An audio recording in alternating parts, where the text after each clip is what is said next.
Olá, pessoal, sejam todos bem-vindos a mais uma edição do nosso canal Estadarte da Liberdade, no quadro, aqui nesse programa, Psicologia e Espiritualidade. Estamos aqui com a Fabiana Balbino, que é psicóloga, vocês já conhecem ela de longa data aqui. Talvez vocês estejam estranhando o que o Antônio Castro está fazendo aí nesse quadro hoje. Bom, nós estamos inaugurando hoje um novo formato para esse quadro. Né? Vai ser um quadro com perguntas e respostas. Às vezes a gente recebe muitas perguntas das pessoas sobre os assuntos do Vem Segue-me, e aí a Fabiana vai responder essas perguntas, né? Mais prático, vamos dizer assim, né? Para o objetivo nosso aqui desse quadro, que as pessoas possam perguntar e aí a Fabiana possa então responder em cima dessas questões. Eu não vou chamar de dúvidas, né? Eu não gosto muito dessa palavra, não. Né? Mas são questões, são perguntas, né? Que todos nós temos sobre aquilo que estudamos. Então, Fabiana, seja muito bem-vinda, muito obrigado aqui mais uma vez por estar aqui ajudando as pessoas aqui nesse quadro de psicologia e espiritualidade, né? Essa semana, perdão, nós estamos estudando Jó, aqui no Vem Segue-me, né? No Vem Segue-me na igreja, estamos estudando Jó, na igreja e em casa. E Jó tem uma história que, se é muito feliz no final, é muito triste no começo, né? Jó, um homem fiel ao extremo, né?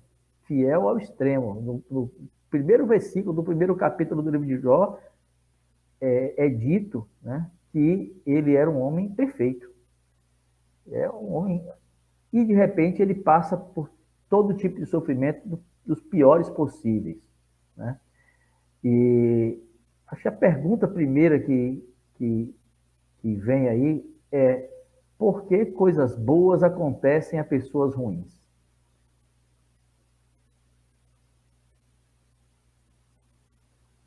Quando vem essa pergunta, a primeira coisa que veio na minha mente é aquilo que o Senhor fala para Joseph, né?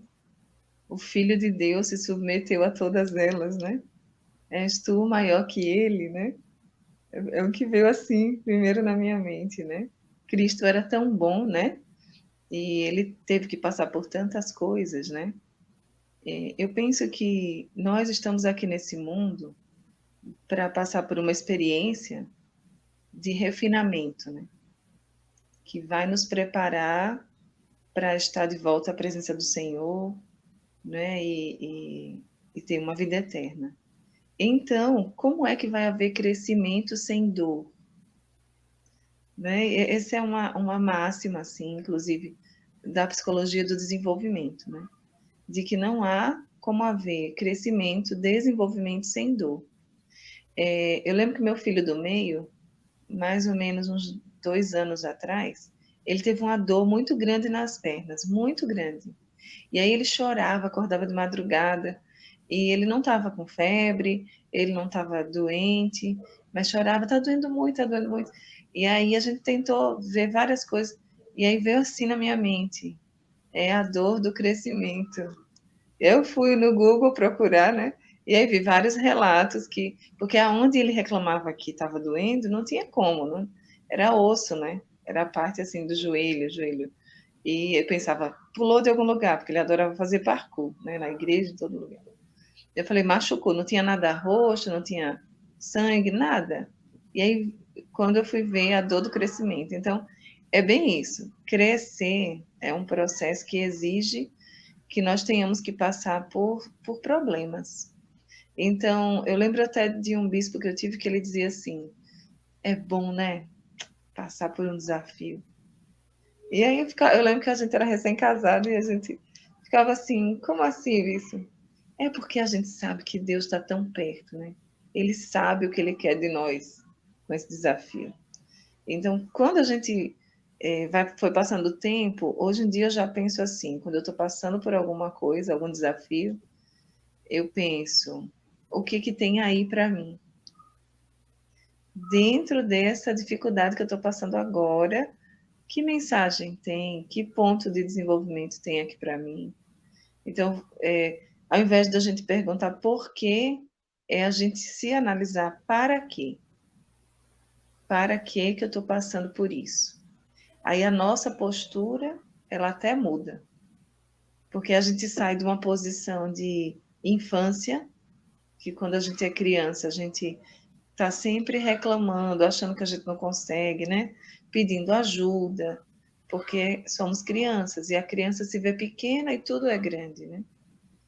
Então, mesmo na vida adulta, quando a gente passa por um problema, às vezes a gente entra numa posição infantil, de reclamar, de achar que só a gente que passa por aquilo, de vítima, né? Basta a gente sentar assim para conversar com alguém, a gente vai perceber quanto que muitas vezes a gente está na vida adulta, independente da idade, mas está agindo como uma criança, né? E quem está ouvindo pode pensar assim, certo, mas e quem vai resolver? Quem vai ajudar você a resolver? Ah, é porque fulano não me ajudou, cicrano... Sim, mas é uma coisa que muitas vezes só a pessoa pode. Se pegar pela mão, confiar no Senhor, buscar entendimento do porquê que eu estou passando por isso, para quê, né? Entender a lição, pegar aquilo e permitir fluir. Faz sentido? Sim, sim, com certeza. Muito obrigado. Tem uma outra característica da história de Jó, eu acho que dá sequência nisso que você falou, foi a atitude dos amigos dele, né? Jó tinha amigos que ele respeitava, que respeitavam ele, eram bons amigos. Num dado momento, esses amigos começaram a duvidar se Jó de fato era um homem bom assim, porque só vinha sofrimento, né? Só vinha sofrimento, só vinha coisa difícil. Eles começaram a pensar, bom, é castigo, é um castigo divino, né? É uma punição de Deus. E Deus não pune quem é fiel. Logo, esse homem será que é fiel mesmo? Né? E aí entra uma outra questão, né? Quando nós estamos passando por desafios na vida, de qualquer natureza, além do desafio que estamos vivenciando, ainda temos que conviver em certas situações com o julgamento dos outros, né? Sobre aquele momento que ele está passando. Né? Ah, se você está passando por isso, alguma coisa está fazendo. Né? Eu costumo dizer que o Senhor ele tem maneiras muito diferentes de nos provar, de nos testar, mesmo aqueles mais fiéis. Eu pego o exemplo aqui do presidente Nelson. Ele recentemente relatou dos desafios da vida dele, né? Perdeu uma filha, perdeu a esposa, uma filha se divorciou. E eu não posso imaginar que o presidente Nelson seja um homem que merecesse isso como punição. Né? E nem que as filhas e a esposa merecessem ser o canal de punição do presidente Nelson. Então, como lidar com isso? Com o julgamento alheio. Um tempo atrás, só para ilustrar isso, um tempo atrás, um colega do trabalho fez alguns comentários numa reunião, uma reunião um pouco tensa, estava os funcionários todos e tal, e um colega fez alguns comentários de maneira um pouco forte, assim, passou do ponto, né? E chegou a usar termos chulos, até, enfim, ele passou muito do ponto. E passados 2 dias ele pediu desculpas a todos os colegas por aquilo. E eu fiz questão, ele pediu desculpas publicamente, eu fiz questão de publicamente aceitar as desculpas dele. E colocar para todos que a única coisa indesculpável, Paulo ensinou lá em Romanos, né, que a única coisa indesculpável é o julgar o outro. Né? Qualquer atitude nossa é desculpável, o julgar o outro não. Então nós julgamos atitudes, mas nunca as pessoas. Como conviver com esse julgamento, né, quando cometemos erros ou quando nem cometemos os erros, mas estamos passando por alguma provação e que as pessoas acham que é fruto do nosso erro, do nosso pecado ou de alguma coisa que estamos fazendo. Então, eu gosto muito daquela atitude de Cristo mesmo, quando ele é chamado, né? Ficam questionando ele, os fariseus estão sempre ali questionando. E tem aquela mulher que foi pega em adultério. E aí não faltam pessoas, né? Que chegam para pegar uma pedra para jogar nela. Então, Provavelmente ela já não estava numa condição boa, mas no que não faltava eram pessoas para jogar pedra, né? Então, quem está agindo numa posição de julgamento, geralmente está se achando melhor do que quem errou. Então, Cristo vai lá, olha para ela, né? Olha para todo mundo, e a situação em que ele foi colocado era também uma situação bem interessante, né? E aí ele olha para as pessoas e fala: aquele que não tiver pecado, atire a primeira pedra, né? E aí todo mundo saiu soltando sua pedra e indo embora, porque fica imaginando a vergonha alheia da cara de quem estava julgando, né? E aí ele vai até a mulher e ele fala: mulher, onde estão aqui os que te julgam, né? Vá e Os não peque. acusadores. É, E aí esse é o ponto, né? Primeiro, o papel de quem julga. Quem julga geralmente está se sentindo melhor do que o outro. E aí é uma das coisas que, quando eu aprendi na faculdade, né, de psicologia, de que o primeiro ponto que um psicólogo não poderia era julgar. Que a pessoa que senta ali para ser ouvida, para ser atendida, o que ela menos precisa é de julgamento, né? E que é justamente o julgamento que faz as pessoas se calarem, né? O medo de o que o outro vai achar do que eu estou dizendo, o que vão pensar sobre mim, e quando eu disser que eu fiz isso, ou que eu falei aquilo, o que vão falar sobre mim, né? Então, cada um já vive, assim, as suas mazelas, né? A consciência das coisas que faz. E passar por um desafio como o Jó já não foi uma coisa fácil, mas esperar ainda dos amigos, porque os inimigos julgarem já é ruim, mas eles já estão ali para isso, estão fazendo o papel deles, né? Mas os amigos é terrível, é terrível, né? Eu e meu marido já passamos em algumas situações bem desafiadoras e foi muito interessante perceber os amigos se afastando. E aí eu percebi, né, que é como se fosse assim uma lepra, né? E Jó passou por isso também, né? Eu lembro que a gente pensou muito em Jó, porque como é difícil, você está passando por um momento bem difícil, que você nunca imaginou, e as pessoas de quem você espera ao menos só que fique do seu lado, só do lado, às vezes só um colo, às vezes só eu vejo você, eu estou entendendo você. E essas são as primeiras a não quero contato, vou me afastar, porque vai que pega, né? Vai que isso pega em mim, entende? Eu acho que o Covid trouxe também muito isso, né? Muito isso. Olha, fulano morreu porque você saiu na rua, daí pegou, aí passou para cicrano e não pensou em cicrano, e era tanta crítica, era tanto julgamento, né? E, nossa, que período difícil, fisicamente e emocionalmente, né? Tem sido esse período de pandemia, porque trouxe isso também, né? Então, a culpabilização, né? É uma coisa pesada. Então, uma coisa que ajuda muito é a gente saber que tudo aquilo que a gente exclui, que a gente julga no outro, a gente acaba se conectando. E se nos incomoda tanto, é porque tem algo nosso ali, que a gente está enxergando e que dói muito. Aí a gente acaba, isso é uma máxima da psicologia, né? Alguns teóricos trazem isso. Por que eu estou falando tanto da pessoa? Por que eu estou o tempo todo trazendo esse aspecto? Talvez seja a hora de refletir até que ponto tem um tanto de mim nisso. Até que ponto o que eu estou vendo no outro não é meu. E por isso me incomoda tanto. Aí eu tenho que ficar apontando, dizendo, né? Então, esse é um ponto. Então, tomar cuidado para onde nós estamos olhando e procurar olhar o outro com bons olhos. Independente de qualquer coisa, eu costumo pensar assim: se a gente acordou, se a gente está vivo, é porque ainda tem uma segunda chance ali para a gente, né? E o Senhor tem os braços dele estendidos de misericórdia.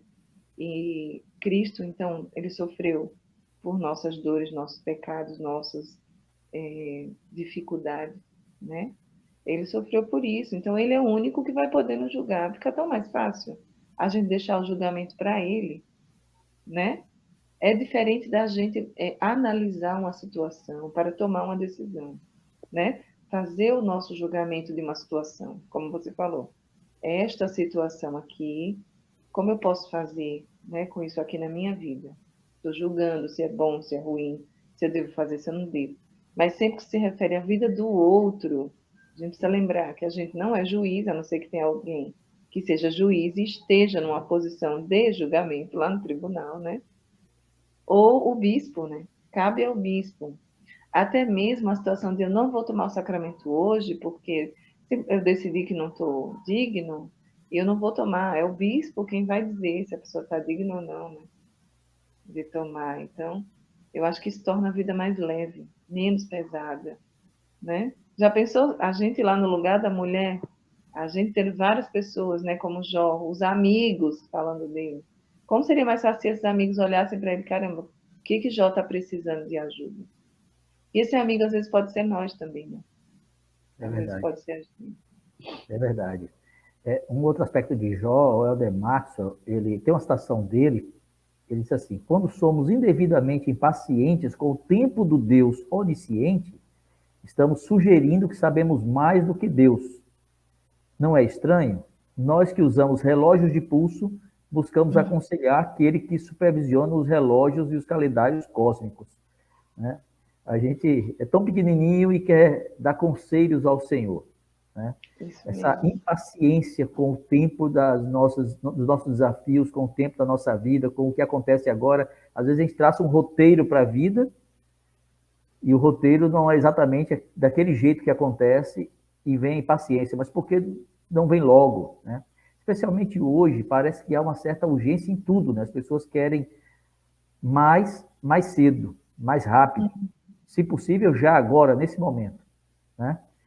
Como Verdade. lidar com essa impaciência do nosso tempo, desse tempo de agora? Essa impaciência leva muito à ansiedade, né? Justamente a falta de, a insegurança, o medo, é o querer logo, né? Então, assim, os celulares, as redes sociais, a possibilidade da gente ficar acelerando as coisas, acelera o áudio, acelera o vídeo do YouTube, né? Foi, né? Foi Né? comprovado Coloca um cientificamente. áudiozinho de 1 minuto na velocidade 2, é o cúmulo da impaciência, né? Ninguém quer perder tempo, né?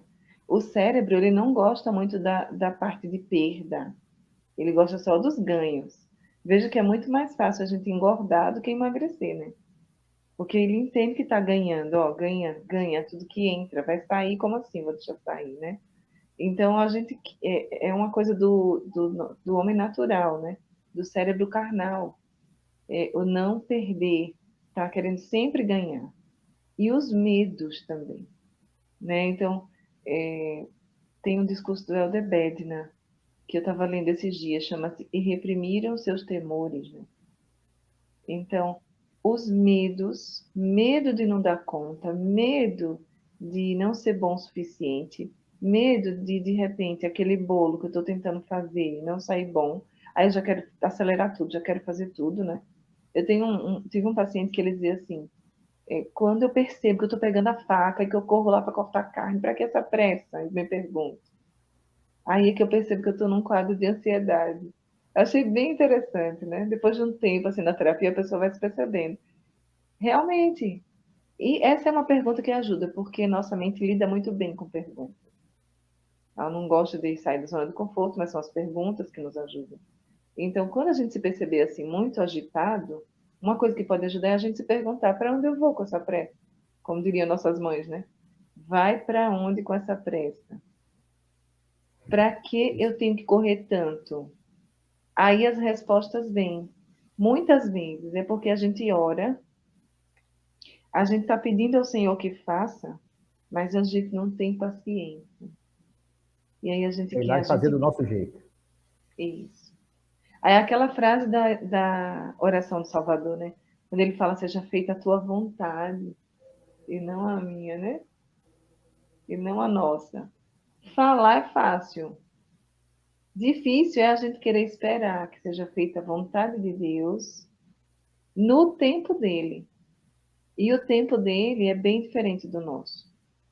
Então a gente precisa confiar, confiar, treinar essa habilidade de confiar em Deus.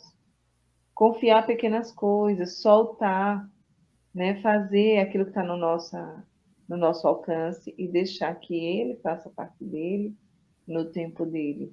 Foi o que aconteceu com Jó, se a gente for pensar, né? A gente saiu aí da semana falando sobre Esther, né? A fé que Esther desenvolveu e que ela tinha, né?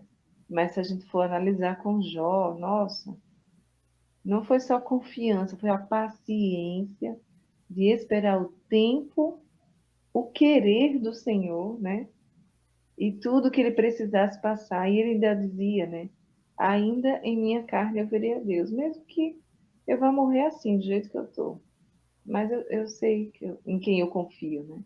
Então, acho que é a gente saber quem é Deus, conhecer um pouco mais do poder dele, vai nos dar mais tranquilidade de saber o que a gente entrega para ele, né?